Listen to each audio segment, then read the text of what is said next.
কোন কোন রোগ আমরা অ্যালোপ্যাথিক নয় আগে হোমিওপ্যাথিক ট্রিটমেন্ট করব, 2 নম্বর হচ্ছে কেন করব, 3 নম্বর হচ্ছে হোমিওপ্যাথি কেন করব। চলো আমরা জেনে নিই, খুব শর্টে আমরা বিষয়গুলো জানবো। যেমন প্রথমেই আমরা বলি যে চাইল্ডস ডিজিজেস বা বাচ্চাদের যে সমস্ত রোগগুলো আমাদের হচ্ছে, সেই ক্ষেত্রে আমরা বলবো যে লং টাইম আপনারা অ্যালোপ্যাথিক ট্রিটমেন্টকে অ্যাভয়েড করবেন। কেন কি?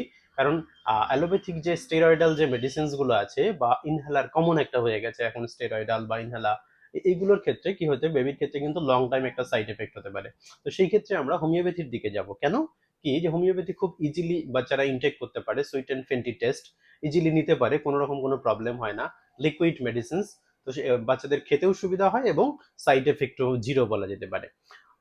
সেকেন্ড যে ইম্পর্টেন্ট একটা সব থেকে কমন যে অ্যালার্জি, এখন দেখবেন সবাই সবাই অ্যালার্জিতে ভুগছে বা স্নিজিং হচ্ছে, প্রচন্ড ঘন ঘন হাঁচি হচ্ছে, গা ফুলে যাচ্ছে। এই জাতীয় স্কিন ডিজিজ গুলোর ক্ষেত্রে আমরা বেশিরভাগই দেখে থাকি কি, যে অ্যান্টি অ্যালার্জিক মেডিসিনস, লিভোসেট্রিজিন, মন্টিলিউকাস গ্রুপের যে ড্রাগগুলো, সেগুলোই কি হচ্ছে পেশেন্ট দীর্ঘদিন ধরে খেয়ে যাচ্ছে এবং বলছে স্যার যখন খাচ্ছি সেই সময়টাই হয়তো ভালো থাকছি, কিন্তু ইন ফিউচারে জিনিসটা আবার রিটার্ন করছে। এটাকে যদি আমরা লং টাইম কন্টিনিউ করি, ভবিষ্যতে কিন্তু আপনার কার্ডিয়াক ডিজিজ মানে হার্ট ডিজিজ বা অ্যাজমা জাতীয় সমস্যা, শ্বাসকষ্ট জাতীয় সমস্যা হতে পারে। তো এই ক্ষেত্রে কিন্তু আমাদের হোমিওপ্যাথি খুব দারুণভাবে রেজাল্ট দিতে পারে এবং অব্যাহতভাবে আমরা হোমিওপ্যাথিকে এইভাবে হার্ড এবং মোস্ট ইম্পর্টেন্ট যেগুলো, যে স্কিন যে কমপ্লেইন্টস গুলো আছে, স্কিন ডিজিজ যেমন টিনিয়া বা আপনার সোরিয়াসিস বা এই জাতীয় যে স্কিন ডিজিজ গুলো, চর্মরোগ যেগুলো, সেই ক্ষেত্রে কি করতে হবে যে স্টেরয়েডাল যে ক্রিম, অ্যালোপ্যাথিক যে মলমগুলো, স্টেরয়েডাল ক্রিম বা ইনজেকশনস, সেগুলো নেওয়া যাবে না। কেন?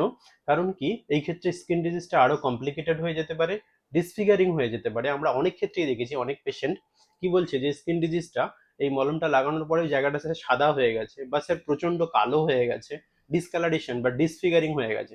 সেই ক্ষেত্রে কিন্তু আমরা হোমিওপ্যাথিক মেডিসিনস নিতে পারি এবং খুব দুর্দান্ত দুর্দান্ত রেজাল্ট পাওয়া যায়। কিছু ফটো দিচ্ছি আমি, আপনি দেখে নিন যে খুব সুন্দরভাবে এই যে টিনিয়াগুলোকে আমরা কিন্তু সারাতে। চলো ফোর্থ, রিউমেটিক আর্থারাইটিস বা রিউমেটিক পেইন, যেগুলো গেটে বাত বা বাতে ব্যথা, জয়েন্টে জয়েন্টে প্রচন্ড ব্যথা হচ্ছে, লাম্বার স্পন্ডিলাইসিস হচ্ছে, সার্ভাইকাল স্পন্ডিলাইসিস হচ্ছে, পেশেন্টের হাত পা ঝিঁঝি করছে, অবশ ভাব লাগছে, শক্তি পাচ্ছে না, সেই জাতীয় যে রোগগুলো, ডিজিজগুলো, সেই ক্ষেত্রে কি করছে যে আমরা পেইন কিলার নিচ্ছি দীর্ঘদিন ধরে, ব্যথার ওষুধ খাচ্ছি, সেই ক্ষেত্রে কিন্তু আপনার কিডনি ডিজিজ বা এই জাতীয় কমপ্লিকেটেড সমস্যা কিন্তু ভবিষ্যতে হতে পারে।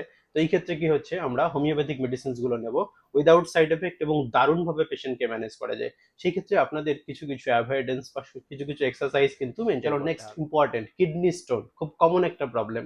প্রত্যেকটা বাড়িতেই দেখবেন কিডনি স্টোন, কিডনি পাথরের, মূত্রনালী পাথর বা কিডনি পাথরের পেশেন্ট প্রচুর পাওয়া যায়।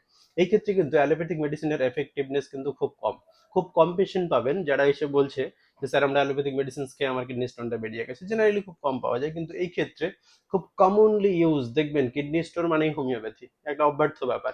প্রচুর প্রচুর কেজ আছে, আমি আপনাকে এভিডেন্ট বেস দিতে পারি, বিফোর আফটার প্রচুর কেজ আছে যেগুলো আমাদের হোমিওপ্যাথিক মেডিসিনে কিডনি স্টোন কিন্তু মানে দারুণ দারুণ দারুণ ভাবে কিন্তু বেরিয়ে যাচ্ছে এবং কিওর হয়ে যাচ্ছে patient without any side effect. তারপরে খুব কমন একটা রোগ আপনারা সবাই দেখবেন প্রত্যেকটা বাড়িতেই হয়তো আছে, পাইলসের রোগী, অর্শর রোগী, যেটাকে আমরা বলি পাইলস বা অর্শ। অনেক সময় কি হচ্ছে, ফিশা বা ফিস্চুলা জাতীয় রোগ, এই জাতীয় ডিজিজগুলোর ক্ষেত্রে কিন্তু অ্যালোপ্যাথিক মেডিসিনস বা অপারেশনস বা কোনো এক্সটার্নাল মলম, এগুলোর কিন্তু এফেক্টিভনেস খুবই কম। এবং এই ক্ষেত্রে আমাদের হোমিওপ্যাথি দুর্দান্ত রেজাল্ট দিতে পারে এবং পেশেন্টকে পার্মানেন্টলি কিওরের জায়গায় নিয়ে যেতে পারে। আপনাদের ক্ষেত্রে কিছু কিছু জিনিস একটু মেনটেন করতে হবে, খাওয়া দাওয়া, স্পাইসি ফুড, অত্যাধিক পরিমাণে মাংস নেওয়া বা এই জাতীয় সমস্ত জিনিসগুলোকে একটু অ্যাভয়েড করতে হবে। তাহলে নেক্সট খুব ইম্পর্টেন্ট একটা ফিমেল ডিজিজ বা মেয়েদের যে সমস্যা এখন কমন আমরা জেনে থাকি, পিসিওডি বা ওভারিয়ান সিস্ট বা মেন্সের সময় প্রচন্ড ব্যথা হচ্ছে, এই জাতীয় ডিজিজগুলোর ক্ষেত্রে গাইনোকোলজিস্টকে দেখালেই কিন্তু ম্যাক্সিমাম ক্ষেত্রেই দেখবেন শতকরা 99 জনকে OC pills, oral contraceptive pills যেটাকে বলা হয়, পাতাবড়ি 21টা ট্যাবলেট রেগুলারলি দিচ্ছে, হয়তো চেঞ্জ হচ্ছে কিছু এক্সওয়াইজেড।